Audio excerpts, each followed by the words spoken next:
اور پھر یہ انہوں نے ٹھیکہ لیا ہوا ہے لوگوں کو، کہتے ہیں جی ڈگری تو ہم نے دینی ہے، جی ہمارے مدرسے کی ڈگری ہوگی پھر ہم علماء کو مانیں گے، وہ علماء جو ہماری ڈگری نہیں لیں گے، اور پائی اپنی جعلی ڈگریاں اپنے کول رکھو، تہاڈی ڈگریاں دی رتی برابر بھی حیثیت نہیں ہے۔ اور اس کا میں آپ کو تجربہ بتاتا ہوں، یہ ڈگری ہولڈر علماء آپ چیک کر کے دیکھ لیں، ان کے سامنے آپ قرآن کہیں رینڈملی 30واں پارہ کھول کے رکھیں نا، ان کو کہیں ذرا بغیر آپ ترجمہ دیکھے نا اس عربی کا ترجمہ کر کے بتائیں۔ بخاری مسلم تے بھول ہی جاؤ نا کہ ترجمہ کر سکتے ہیں، وہ تو عربی پیور لنگوسٹک ہے، قرآن کی عربی تو آسان ہے، حدیث کی جو عربی ہے بہت مشکل ہے۔ آپ جائیں بالکل فریش فارغ التحصیل، بریلوی دیوبندی اہل حدیث شیعہ، فریش عالم دین کوئی بھی ہے اس کو بلا کے سامنے رکھیں قرآن اور اسے کہ ترجمہ کر جائے تو منو آگے پڑھ لینا، نہیں کر سکتے۔ ہم عربی میں پڑھتے ہیں اور عربی بھی نہیں آتی رہا، جعلی ڈگریاں بھائی تواڈے کول جعلی ڈگریاں نے، ساڈے کول الحمدللہ انٹرنیشنل نہیں یونیورسل ڈگری ہے۔ اور وہ کون سی ڈگری؟ صحیح بخاری میں حدیث ہے انٹرنیشنل نمبر کے مطابق 3461، مشکات میں کتاب العلم چیپٹر میں پہلی حدیث انٹرنیشنل نمبر کے مطابق 198 نمبر یہی حدیث ہے، بلغوا عنی ولو آیا، ہمارے محبوب صلی اللہ علیہ وسلم نے فرمایا پہنچا دو میری طرف سے خواہ تمہیں ایک آیت بھی آتی ہو۔ یہ مولوی تو کہنا ہے جناب کہ پوری ڈگری لگو تو مولوی بنو گے، اللہ کے نبی کا فرما رہے ایک آیت بھی آتی ہے نا تو تہاڈے کول ڈگری ہے میری طرفوں، لو ہن اسی تہاڈی مدرسیاں دی جعلی ڈگریاں لوی ہے کہ نبی صلی اللہ علیہ وسلم کی ڈگری لیں، آپ صلی اللہ علیہ وسلم کی ڈگری کہ ایک آیت بھی آتی ہے۔ کسی کو وضو کا طریقہ آتا ہے وہ وضو کا طریقہ لوگوں کو سکھا دے، کسی کو نماز کا طریقہ آتا ہے وہ نماز کا طریقہ لوگوں کو سکھا دے، کسی کو کوئی صورت آتی ہے وہ صورت لوگوں کو سکھا دے، اس کے لیے ڈگری کی ضرورت تو نہیں ہے۔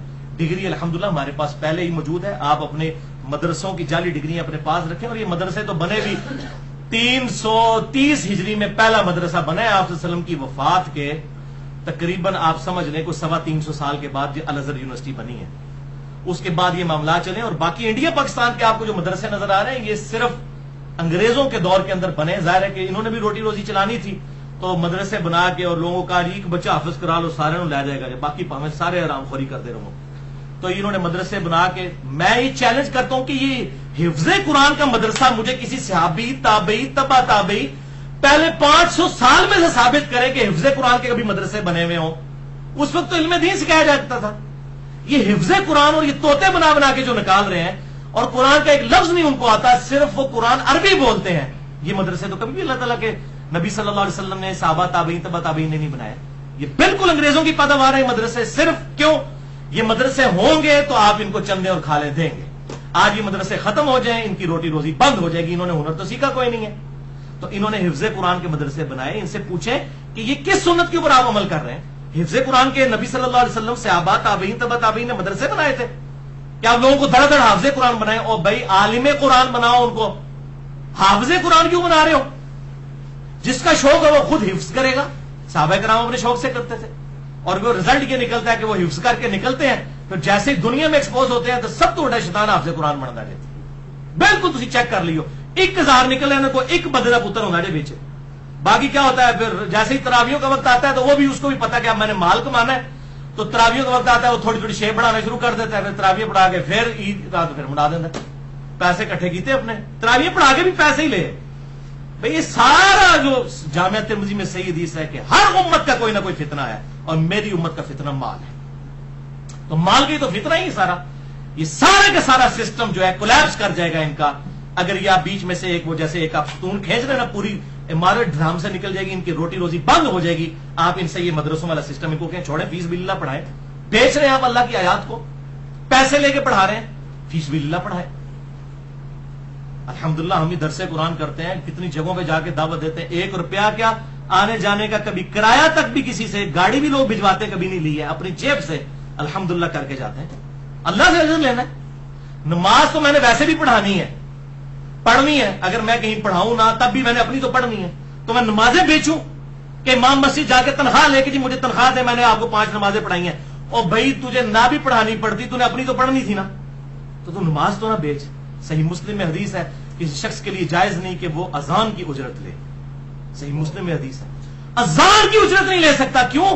اللہ کے لیے وہ بلا رہا ہے، حالانکہ اذان دینا ہر بندے پہ فرض نہیں ہے، لیکن نماز تو ہر بندے پہ فرض ہے، اور بھائی جو ہر بندے پہ فرض نہیں اس کی اجرت نہیں آپ لے سکتے، تو جو آپ پہ فرض ہے کہ آپ امام مسجد نہ بھی ہوتے تب بھی آپ نے 5 نمازیں جماعت سے پڑھنی تھی، تو اب آپ مسلح پہ چڑھ گئے تو پیسے مانگ رہے ہیں. اچھا جی اسی وہ ٹائم دے پیسے لینے. آپ دیکھو کیسے کیسے بیچ میں پخے نکالیے ٹائم دے پیسے تو ویسے بغیر ٹائم دے نماز پڑھی تھی. نماز پڑھنے میں ٹائم نہیں لگتا. عجیب لیم ایکسکیوزز، وہ جس طرح اصحاب سبت نے وہ گھڑے ہوئے تھے اس طرح کی خرابیاں بخاری اور مسلم حدیث ہے. میری امت میں وہی خرابیاں آئیں گی جو اگلے لوگوں میں پیدا ہوئی تھی. قدم با قدم، بالش بار بالش تم بھی ان لوگوں کی راہ پر چل پڑو گے، حتیٰ کہ ان میں سے اگر کوئی گوہ کے سراغ میں داخل ہوا تم بھی یہی کام کرو گے. تو صحابہ کرام علیہ رضوان نے پوچھا کیا ان اگلے لوگوں سے مراد یہود و نصارہ ہیں؟ آپ نے فرمایا اگر وہ لوگ مراد نہیں تو پھر کون سے لوگ مراد ہیں؟ یہ حدیث بخاری اور مسلم دونوں میں موجود ہے. وَلِعَوْذُ بِاللَّهِ تعالیٰ، اللہ تعالیٰ سے دعا ہے کہ اس دن سے پہلے کہ ہمارا سورس آف انکم دین بن جائے. اللہ تعالیٰ ہمیں ایمان و عافیت کے ساتھ مدینہ شریف میں موت، بقیہ غرقت میں مدفن اور جنت الفردوس میں اپنے محبوب صلی اللہ علیہ وسلم کا پڑوس عطا فرمائے. آمین. اچھا اب یہ آئے جب آپ حدیث پیش کرتے ہیں نا بخاری کی 3461 کہ بلغوا عنی ولو آیا، پہنچا دو میری طرف سے ایک آیت ہی کیوں نہ ہو. یہ جو حدیث ہے نا، یہ حدیث ان کے گلے کا کانٹا ہے مولویوں کا. نہ تھوک سکتے ہیں نہ نگل سکتے ہیں. اگر نگل لیں تو ہمارے بات کے ساتھ ایگری کر جائیں. تھوک اس لیے نہیں سکتے کہ بخاری میں آئی ہوئی ہے، کیسے انکار کریں؟ حدیث تو ہے. تو اب یہ اس کا نا درمیان کا راستہ بیچ میں نا وہ اشکالات پیدا کرتے ہیں. وہ 3 اشکال پیدا کرتے ہیں. میں وہ بیان کر کے ان کے جواب بھی دے کے نا، یہ میرے پہ ادھار تھا کہ میں یہ ویڈیو میں ریکارڈنگ کرواؤں. انشاءاللہ یہ پھر قیامت تک کے لیے ایک لٹکتی ہوئی تلوار یہ والا پورشن ان کے لیے بن جائے گا انشاءاللہ تعالی. پہلا اشکال ان کا سنے کیا ہے؟ وہ کہتے ہیں جی سورۃ الانبیاء کی آیت نمبر ہے 7، فَاسْأَلُوا أَهْلَ الذِّكْرِ إِن كُنتُمْ لَا تَعْلَمُونَ، کہ اگر تمہیں علم نہیں ہے تو تم اہل علم سے جا کر پوچھو. تو ظاہر ہے کہ ہم نے لوگوں کو مسئلے بتانے ہیں، کسی ڈاکٹر نے، انجینئر نے، کسی ایڈوکیٹ نے، کسی فلاں ٹمکان نے تو نہیں بتانے تھے، مولویوں نے دسنے نے. دیکھو نا قرآن چاہے فَاسْأَلُوا أَهْلَ الذِّكْرِ إِن كُنتُمْ لَا تَعْلَمُونَ. بھائی اس میں تو ترجمہ یہ ہے کہ اگر تمہیں علم نہیں تو اہل علم سے پوچھو. اس میں کہاں لکھا ہے کہ مولوی سے جا کے پوچھو؟ اچھا اگر کہتا ہے یہ مولوی کی شان میں ہے تو ہم کہتے ہیں قرآن حکیم میں 1000 آیات سائنٹیفک فیکٹس کے اوپر ہیں، جیولوجی کی فیلڈ سے ریلیٹڈ، ایمبریولوجی کی فیلڈ سے ریلیٹڈ، ایسٹرونومی کی فیلڈ سے ریلیٹڈ، باٹنی کی فیلڈ سے ریلیٹڈ. اچھا جی آپ کہڑا مولوی ہے مجھے سمجھاوے جیولوجی کیا ہوتی ہے، پہاڑوں کا سٹیبلائزنگ ایفیکٹ کیا ہوتا ہے، ٹیکٹونک پلیٹس کیا ہوتی ہیں، اور یہ کہڑا مولوی صاحب ہے کیا ہو رہا ہے، انہوں تو ٹیکٹونک کے اسپیلنگ بھی نہیں آتے ہوں گے. تو پھر اہل ذکر تے نہ رہا نا قرآن. تو اس کا مطلب پورا تو قرآن اس کو بھی کوئی نہیں آتا. پھر تیری ڈگری کا کیا فائدہ پائی؟ پورا قرآن تو بھی کوئی نہیں آتا. تیری ڈگری کا کیا فائدہ اگر تو پورا قرآن 1000 آیا تو تجھے بھی کوئی نہیں آتی ہیں، تو باقی تیرے پاس بھی علم نہیں ہے تو اصولاً تو تیرے پاس بھی نہیں جانا چاہیے. تو یہ ہے ان کو جواب کہ خدا کے لیے یہ آیا کہ اہل علم سے پوچھو. جو معاملات آپ کو پتہ ہے آپ لوگوں کو بتائیں، جو آپ کو نہیں پتا. ایسٹرونومی کا سوال ہوگا تو ایسٹرونومی فیلڈ کے بندے سے پوچھیں گے. ایمبریولوجی کا سوال ہوگا ایمبریولوجی کے کسی گائنی سے ریلیٹڈ بندے سے پوچھیں گے. اسی طریقے سے جیولوجی کا سوال ہوگا تو کسی جیولوجی کی فیلڈ کے بندے سے پوچھیں گے اور وہ پھر بتائے گا. اچھا پھر یہ کہتے ہیں کہ جی پھر ساڈے کول تے آؤ گے نا، کوئی گلاں تے اسی بھی دسنیاں نے. ہاں جی تواڈے کول دسنی ہے کہ تسی یہ دسو کہ ہم یہ فرماتے ہیں، ہمارے بزرگ فرماتے ہیں، ہمارے علماء فرماتے ہیں، ہمارے حضرات فرماتے ہیں. نہیں، قرآن حکیم میں اللہ تعالیٰ نے فتویٰ دیا ہے سورۃ الاحقاف کی آیت نمبر 4 میں نبی صلی اللہ علیہ وسلم کے ذریعے کہ آپ فرما دیجئے ایتونی بکتاب من قبل ھذا او اثارۃ من علم ان کنتم صادقین. اے نبی ان سے فرماؤ اگر میرے ساتھ بحث کرنی ہے، ایتونی بکتاب من قبل ھذا، میرے پاس کوئی کتاب لے کر آؤ اس کتاب کے نازل ہونے سے پہلے. اگر قرآن کو نہیں مانتے ہو اپنی کوئی کتاب لے کر آؤ. او اثارۃ من علم ان کنتم صادقین، یا نبیوں کی کوئی حدیثیں آثار چل رہے ہو نا اس میں سے میرے ساتھ بات کرو. تو ٹھیک ہے، مولویوں سے بھی ہم کہیں گے کہ مولویوں تو یہ کہتے ہو نا کہ تھوڑے کو مسئلہ پوچھنا ہے، تم اہل ذکر ہو تو ہمیں پھر یہ نہیں کہو گے کہ مسئلہ یہ ہے، تم بتاؤ گے قرآن میں یہ لکھا ہوا ہے، حدیث میں یہ لکھا ہوا ہے. ہم تمہاری جوتیاں اپنے سروں پہ رکھ لیں گے، لیکن انشاءاللہ کبھی آپ کی جوتیوں کو یہ توفیق نہیں ملے گی کہ ہمارے سروں تک پہنچے، کیونکہ آپ کی یہ تربیت ہی نہیں ہوئی ہے. آپ نے تو اپنے بزرگوں سے بھی یہ سنا ہے کہ بزرگ فرماتے ہیں. میں حضرات کو رائیونڈ گیا نا تو وہاں پہ حضرات جو 90 سال کے بابے ان کی تقریر سنی، وہ بھی کہتے ہیں حضرات فرماتے ہیں. میں نے کہا اچھا اس سے بھی کوئی بڑے حضرات ہیں، یعنی حضرات فرماتے ہیں، بزرگ فرماتے ہیں، ایک بزرگ کہتے ہیں اگلے بزرگ فرماتے ہیں، وہ کہتے ہیں اس سے اگلے بزرگ. تو یہ پوری ایک چین چل رہی ہوتی ہے بزرگوں کی. کیوں؟ اس کے پیچھے آپ ریزن سمجھیں. یہ بڑی اٹینٹو ہو گئے گفتگو سننے والی میری طرف متوجہ رہے، بجائے آپ ایک دوسرے کے ہنسی مذاق کرنے کے. گفتگو تو ظاہر مذاق والی ہے لیکن ہنسی مذاق کرنے کی بجائے اس کو آپ سنجیدگی کے ساتھ سنیں تاکہ بات سمجھ آئے. تو یہ بزرگوں کا فتنہ کیوں کھڑا کیا جاتا ہے؟ اگر میں بزرگوں کا فتنہ کھڑا کروں گا نا، کل کو میں بھی مر رہا ہے، منو ہی تھی بزرگ منیا جائے گا کہ میں بھی کو بزرگ بنایا ہوئے گا، نہیں تو کہنے کہ مر گیا مردود نہ فاتح نہ درود، کسی نے مننے والا ہی نہیں سی، اسی کو انہوں منیے۔ مزار انہیں بزرگوں کے بنیں گے جو خود ترغیب دلائیں گے کہ مزار بنائے جائیں، ورنہ بھائی میرے انشاءاللہ تعالی میرا مزار کسی نے نہیں بننے دینا۔ ہمارے یہاں ایک بڑے قریبی بزرگ تھے، وہ فوت ہو گئے، مجھے یاد ہے صحیح طریقے سے، جب ہم ان کے قبر پہ دفنانے کے لیے گئے تو لوگ وہ قبر جو گورکن تھا وہ مٹی تھوڑی زیادہ ڈالنے لگا تو کتنے لوگوں نے شور مچایا، ان کا نہیں قبر اونچی نہیں کرنی، ایک بالش تھے، یہ بڑے سخت مخالفت کرتے تھے اس چیز کی۔ میں نے کہا واہ، جس نے مخالفت کی ہوئی ہے نا اس کے اوپر یہ معاملات ہوں گے بھی نہیں، اللہ تعالیٰ اسپیشل پروٹیکشن اس کی کرے گا الحمدللہ۔ تو یہ اشکال ان کا ختم ہوا۔ دوسرا اشکال سنیں، وہ کہتے ہیں جی ہم تو ڈائریکٹ عربی کتابیں پڑھ لیتے ہیں، ہم ان میں سے حوالے دیتے ہیں، تو چونکہ ہمارے پاس ڈگری ہے عربی کی لہٰذا جو ہے نا وہ ہم زیادہ اہل ہیں کہ ہم ڈائریکٹ کتاب میں سے بتائیں گے مسئلہ۔ میں انہوں نے چیلنج کرنا ہے، انہوں نے مولوی بڑھا کے پہ کٹ دینے نا، یہ بخاری مسلم کا مجھے ترجمہ کر کے بتا دیں۔ کوئی ہزاروں لاکھوں میں ایک بندہ ہوتا ہے جو عربی لنگوسٹک کا ترجمہ کر سکتا ہے، ایون قرآن کا ترجمہ بھی ان کو نہیں آتا مکمل طور پر۔ یہ صرف انہوں نے دھوکہ کیا ہوا۔ آپ ذرا فریش فاروق تحصیل کا جا کے تجربہ کریں گے، مولوی کا بہ جائے اتنی اس بات ترجمہ کر کے دس کار جائے نا منہ آگے پھاڑ لینا۔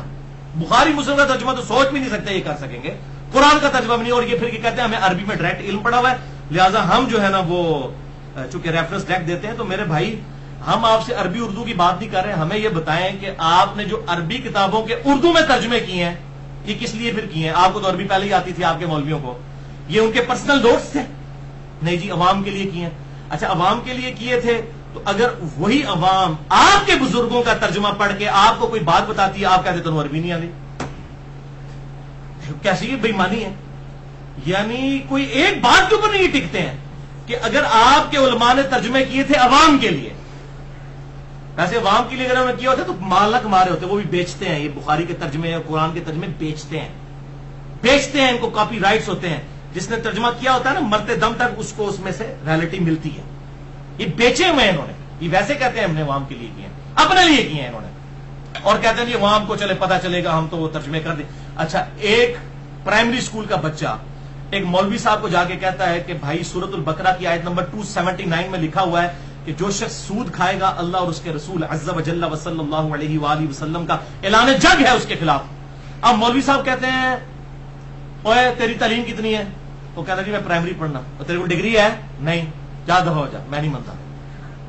تو اب وہ مولوی مسلمان بھی رہ جائے گا؟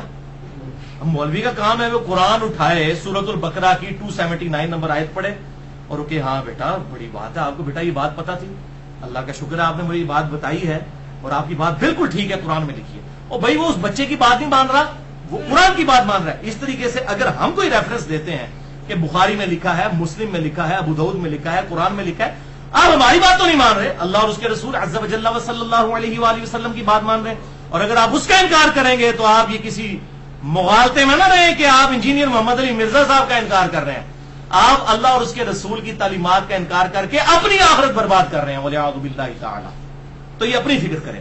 اور ویسے یہ عام طور پہ نا آپ کو کہتے ہوئے نظر آئیں گے جی وہ صحیح بخاری میں حدیث ہے 2311 نمبر کہ شیطان نے انسانی شکل میں آ کے آیت الکرسی کا وظیفہ حضرت ابو ہریرہ کو تعلیم کیا، آپ صلی اللہ علیہ وسلم نے اس کی توثیق کر دی۔ تو چنگی گل اگر شیطان بھی کرے نا تو لے لینی چاہیے۔ کیا اب میں کو کہتا ہوں اب اس میں ایڈ کر لیں کہ چنگی گل اگر شیطان بھی کرے لے لینی چاہیے، پر چنگی گل اگر محمد علی مرزا صاحب کرن انجینئر صاحب تو وہ نہیں لینی چاہیے، کیونکہ انہوں نے تو شیطان تو بڑا درجہ دے دیتا ہے۔ یعنی آپ دنیا میں کسی انسان کو بڑے سے بڑا مجرم شیطان ہی کہہ سکتے۔ دنیا میں اللہ تعالیٰ کا سب سے باغی سب سے بڑا مجرم کون ہے؟ شیطان۔ شیطان سے بڑا کوئی نہیں، اس پہ تو اجماع ہے نا۔ شیطان سے بڑا ظالم، شیطان سے بڑا جو ہے وہ اللہ تعالیٰ کا مجرم جو اللہ کے نیک بندوں کو بھی گمراہ کر کے دوزخ تک پہنچاتا ہے، کوئی نہیں ہے۔ اس کا وظیفہ دیا ہوا نبی صلی اللہ علیہ وسلم انڈورس کر دے تو ٹھیک۔ اگر ہم بخاری اور مسلم سے قرآن حکیم سے حوالے دیں آپ صلی اللہ علیہ وسلم کے ریفرنس سے، اپنے ذاتی نہیں آپ کے ترجموں میں سے، آپ کے نہیں گلا ٹھیک نے پر کرنی نہیں چاہیے یا گلا ٹھیک نے لیکن ایسی مننی ہے نہیں نے، تو پھر ہم تو یہی کہیں گے میرے بھائی کہ آپ اپنے دماغ کا علاج کوائیں۔ آپ کے اوپر کیا غلط کامنٹس کوئی اس طرح کے کیے جائیں، ہم تو یہی کہیں گے کہ یہ آپ کے دماغ کا علاج ہونا چاہیے۔ تیسرا اشکال وہ کہتے ہیں کہ جی اب یہ اشکال آپ دیکھیں یہ کسی نے نہیں ابھی تک سالو کیا ہے۔ انشاءاللہ اللہ کے فضل نال اسلام دا خادم کرے گا اس دا بھی دفاع. یہ کہتے ہیں دیکھیں جی آپ بیمار ہوتے ہیں تو آپ کسی مولوی کے پاس تو نہیں جاتے, ڈاکٹر سے دوائی لینے کے لیے جاتے ہیں. ٹھیک ہے جی. اسی طریقے سے اگر آپ کا کوئی انجینئرنگ کا مسئلہ ہوتا ہے تو آپ کسی انجینئرنگ کے فیلڈ کے پاس جاتے ہیں.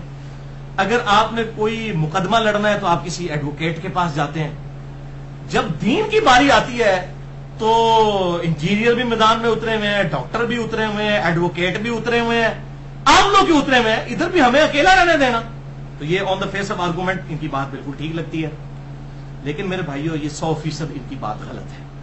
اس کی وجہ یہ ہے کہ ڈاکٹر انجینئر بننا ہر مسلمان پہ فرض ہے کیا؟ بتائیں. لیکن علم دین حاصل کرنا ہر مسلمان پہ فرض ہے. اس پہ تو کوئی دوسری رائے نہیں ہے.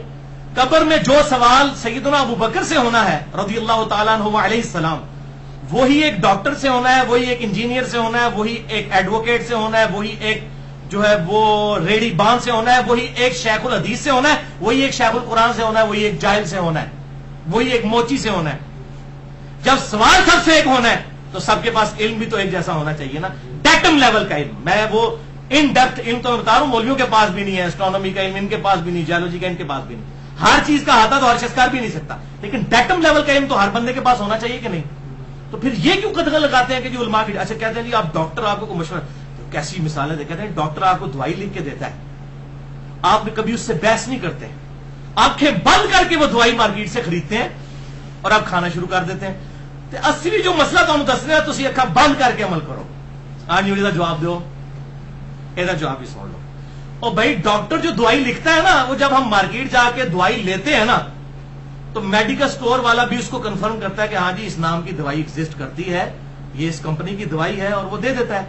اور تسی مولوی بڑے مسئلے دستے ہو نا, وہ اسی میڈیکل سٹور لے کے جانے ہیں نا, یعنی قرآن اور حدیث کھولنے ہیں نہ, وہ قرآن کی مسئلہ نکلتا ہے نہ حدیث نکلتا ہے, تو آڈی جعلی دوائیاں لکھی ہوئی ہیں. وہ ڈاکٹر تو بہت اچھا ہے, تو اسی لیے ڈاکٹر کی جتی نہ رل دے. ڈاکٹر جو دوائی لکھ کے دیتا ہے وہ کمپنی کی ہوتی ہے, جا کے مل جاتی ہے میڈیکل سٹور سے. آپ جو جھوٹے مسئلے لوگوں کو بتاتے ہیں, جب ہم میڈیکل سٹور پہ جاتے ہیں, اسلام کا میڈیکل سٹور کیا ہے, کتاب و سنت, جب ہم وہاں جا کر کاؤنٹر چیک کرنے لگتے ہیں کہ بھئی یہ کتاب اللہ میں یہ دوائی موجود ہے, کہیں حدیث میں نکلتی کوئی نہیں, اور جعلی ڈگریاں لو, تسی دوائی جعلی لکھ دو, اس نام کی دوائی دنیا کوئی نہیں ہوتی, تسی ڈاکٹر نہیں مثالاں دے دو. اے پھکی لے جاؤ, یہ یاد کرو گے کسی نے پھکی دیتی سی صحیح, اینٹی وینم, جس کو پنجابی میں پھکی کہتا ہوں اور اردو میں الزامی جواب, اور سائنٹیفک لینگویج میں ہم اسے کہتے ہیں اینٹی وینم.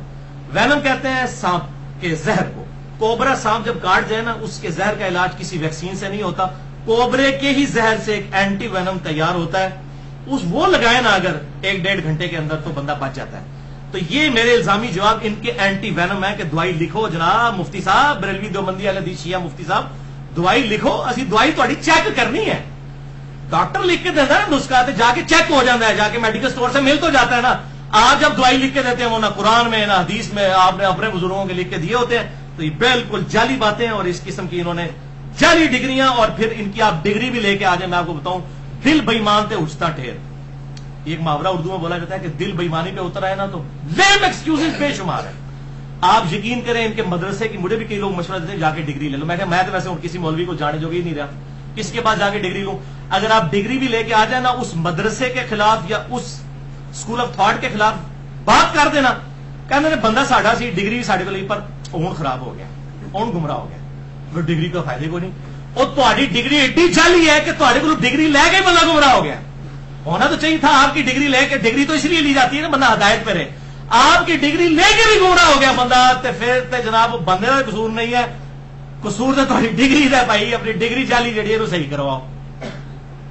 ڈگری جو ڈگری لی ہے جی ہماری, لیکن بعد میں اور پھر یہ ان کی ڈگریاں, ان سے پوچھیں, کسی بریلوی سے پوچھیں کہ کس کی ڈگری لیں, وہ کہے گا ہماری لیں. جو بندی اہل حدیث شیعہ فارغ نے, جو بندی کو جو کہیں گے جی بریلوی فارغ, اہل حدیث فارغ, شیعہ فارغ, شیعہ کے پاس جائیں گے وہی سارے فارغ, اہل حدیث کہیں گے سارے فارغ, اور وہ کہیں گے ہماری ڈگری. اچھا ڈگریوں پہ بھی متفق, پھر کون سی ڈگری لیں ہم؟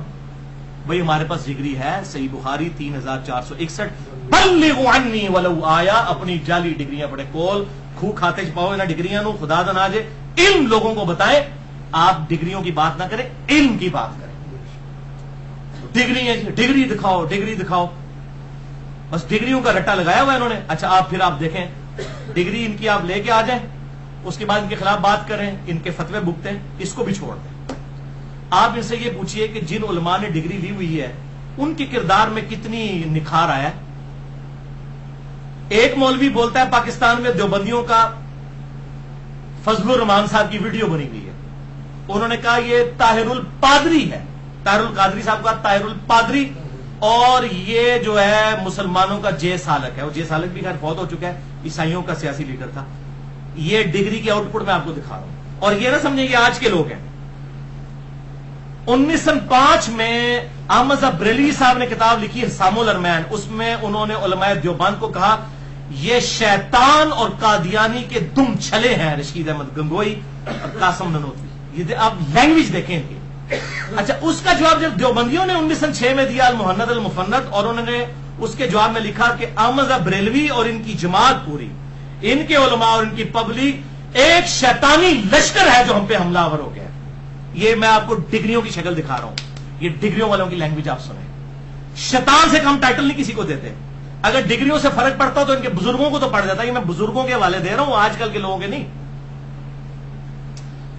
احسان علی ظہیر صاحب البریلویہ کتاب انہوں نے لکھی، احمد صاحب بریلوی صاحب کے بارے میں لکھا کہ احمد صاحب بریلوی صاحب رافضی تھے، نعوذ باللہ من ذالک۔ یہ اتنا بڑا جھوٹ ہے کہ کوئی شخص یہ کہہ دے کہ مولانا مودودی رحمہ اللہ ناصبی تھے جو حضرت علی کا دفاع کرتے رہے پوری زندگی، یا کوئی یہ کہہ دے کہ صلاح الدین یوسف صاحب رافضی ہیں جو پوری زندگی جو ہے وہ ناصبیت والا ہی کردار ادا کرتے رہے۔ یہ اتنا بڑا جھوٹ ہے کہ کوئی شخص یہ بول دے کہ احمد صاحب بریلوی صاحب رافضی تھے۔ احمد صاحب بریلوی صاحب نے تو رد الرافضہ لکھی جس پہ گورنمنٹ آف پاکستان نے پابندی لگائی ہوئی ہے، جس میں انہوں نے 7 کفر کے فتوے لگائے ہیں رافضیوں کے اوپر جو خالی رافضی شیعہ ہے، اس کتاب کی پابندی ہے۔ اور اس شخص کو انہوں نے کہا کہ جی یہ رافضی، یعنی جب بندہ بےایمانی پہ اترا اس کا تو علاج ہی کوئی نہیں ہے، اور دلیل کوئی علمی دلیل نہیں دی ہے۔ حالانکہ احمد صاحب بریلوی صاحب کے آپ فتوے پڑھے، وہ تو کہتے ہیں شیعہ کے مجلس میں جانا حرام، اس کا کھانا حرام، شیعہ سے نکاح حرام۔ یہ میں اپنا موقف نہیں بتا رہا، ان کے موقع میں بتا رہا ہوں۔ اور وہ یہ کہتے ہیں کہ جی ان کی مجلس میں گفتگو سننا حرام، ان کے جلوس کو دیکھنا حرام۔ وہ تو اس لیول تک مخالف تھے جب یہ سب لوگ بھیکی بلیاں بنے ہوئے تھے، اس وقت انہوں نے جو ہے وہ رافضیوں کے بارے میں اتنی آؤٹ سپوکن بات کی، ظاہر میں غلوب بھی کر دیا۔ اس بندے کو کہہ رہے ہیں کہ وہ رافضی تھا، اور کہتے ہیں دیکھیں جی ان کے والد کا نام تھا نقی علی خان اور ان کے دادا کا نام تھا تقی علی خان۔ دیکھ تو بھائی انڈیا، پاکستان اور بنگلہ دیش میں جو مجدد اعظم ہے اہل حدیث کے، ان کا نام ہے نذیر حسین دہلوی، ان کے بھی نام میں حسین آتا ہے۔ یہ اصل میں سعودی عرب والوں نے جو ٹوٹکا پڑھایا نا، آج بھی آپ دیکھیں نا کسی کے وہ پاسپورٹ پہ علی حسن حسین لکھا ہو نا، اس کو علیحدہ کر لیتے ہیں۔ یعنی ایک طرف کہتے ہیں ہم علی حسن حسین کو مانتے ہیں، دوسری طرف ان کو شاک پڑ جاتا ہے کہ شیعہ نہ ہو۔ تو یہ وہ چیز ہے جو یہاں پہ بھی انجیکٹ ہو گئی ہے کہ ناموں کی بنیاد کے اوپر۔ بھائی ناموں سے کیا فرق پڑتا ہے؟ آپ ناموں کو نہیں مانتے؟ حسن حسین کیا جنتی نوجوانوں کے سردار نہیں ہے؟ اگر کسی کے نام میں آ جاتا ہے تو آپ اس کو رافضی کہنا شروع کر دیں گے؟ اعوذ باللہ تعالی، یہ کون سا آپ نے دین بنایا؟ کوئی علمی بات کریں۔ تو انہوں نے البریلویہ کتاب میں اس قسم کے جذباتی اور کچھ جھوٹے شعر احمد بریلوی کی طرف منسوب لکھ دیے، اور پھر کریکٹر کے اوپر حملہ کیا، یہ رنگ کالا تھا، یہ تھا۔ پھر تو میں تو حضرت بلال پہ بھی کروں کہ ان کا بھی رنگ کالا تھا۔ کوئی علمی بات ہونی چاہیے۔ تو یہ ایک دوسرے کے ساتھ اس قسم کی حرکتیں کرتے ہیں، اور پھر ان کے فالوورز بھی پھر یہی کچھ کر رہے ہیں۔ اور پھر احمد بریلوی صاحب کو آپ دیکھیں، انہوں نے فتاوی رضویہ میں لکھا، کتنے سخت الفاظ لکھے۔ وہ لکھتے ہیں کہ دیوبند اور اہل حدیث کی مسجدیں مثل گرجا کے ہیں، ان میں نماز پڑھنا واجب الادا مکروہ تحریمی ہے۔ اور پھر کہا کہ دیوبند اور اہل حدیث کو رافضیوں یعنی شیعہ سے برا کہنا رافضیوں پہ ظلم ہے، کیونکہ رافضی تو صرف صحابہ کے گستاخ ہیں، اور اہل حدیث اور دیوبندی رسول اللہ کے گستاخ ہیں۔ اینالوجی تو بالکل ٹھیک بنائی انہوں نے، جو اپنے زبان میں بنائی۔ اور پھر باقاعدہ اسماعیل دہلوی، جس کو میں بھی سمجھتا ہوں کہ اس کی کتاب تقویت الایمان میں گستاخیاں تھیں، اس کو انہوں نے کہا کہ اس کے بارے میں باقاعدہ شعر لکھا کہ وہ شہید لیلہ نجد تھا، یعنی محمد بن عبد الوہاب صاحب جو نجد کے رہنے والے تھے، نجد آف سعودیہ، نجد آف عراق کی نہیں بات کر رہا، تو وہ کہتے ہیں کہ اسماعیل دہلوی جو ہے یہ شہید لیلہ نجد ہے، اس کو لیلہ کہا کہ یہ اس سے متاثر ہو کے تو اس نے تقویت حالانکہ جو محمد بن عبد الوہاب صاحب کی کتاب ہے کتاب التوحید، یقین کریں اتنی زبردست کتاب ہے، سوائے کیا دکھا چیزوں کے، پرفیکٹ کتاب لکھی ہوئی ہے وہ۔ یہ تقویت الایمان جو ہے یہ تو گندگی کا پلندہ ہے، اس کا اس کتاب سے کوئی تعلق ہی نہیں ہے۔ ادھر مشہور کر دیا اس کتاب کا ترجمہ ہے، وہ کتاب پڑھو بھائی، اردو میں آ چکی ہے وہ کتاب التوحید، محمد بن عبد الوہاب صاحب کی. اس کتاب کا اس کے ساتھ تعلق ہی لیکن انہوں نے بنا دیا جی. اب جب یہ بات ہوتی ہے نا پھر وہ یہاں پہ بھی وہابی حالانکہ محمد بن الوہاب صاحب جو ہے وہ سعودیہ اس علاقے میں تھے اور آج کے بھی نہیں. سعودیہ تو اس وقت بنا بھی نہیں تھا, بہت پرانی بات ہے. تو اس وقت انہوں نے شعر کہہ دیا. تو اس قسم کے شعر کہتے ہیں یہ اور پھر اس طرح لوگوں کو گمراہ کرتے ہیں. حالانکہ ان کی اپنی حالت یہ ہے کہ انہوں نے ان کے بزرگوں نے اپنے ناموں کے کلمے پڑھوائے ہوئے ہیں. میں نے پورا لیکچر دیا ہے مسئلہ نمبر 71B, انڈیا اور پاکستان کے بزرگوں کی 19 گستاخانہ عبارات کا تحقیقی جائزہ. کوئی کلمہ پڑھوا رہا ہے لا الہ الا اللہ چشتی رسول اللہ, کوئی کلمہ پڑھوا رہا ہے لا الہ الا اللہ اشرف علی تھانوی رسول اللہ ولیاعوذ باللہ تعالی. یہ ان کے بزرگ بابے جو اپنے ناموں کا کلمہ پڑھائے کہتے ہیں جی. اور میں وہ سن رہا ہوتا ہوں, کہتے ہیں جی دیکھیں ہمارے علماء کے نام, یہ جو انجینئر ہے اتنی گستاخی سے لیتا ہے, اتنے بڑے بڑے علماء کے نام. اور بھائی جنہوں نے اپنے ناموں کے کلمے پڑھائے ہوئے, میرے نزدیک وہ بڑے بڑے تو نہیں ہو سکتے نا. میں اپنا ایمان برباد کروں گا ان کے بڑے بڑے ہو گئے.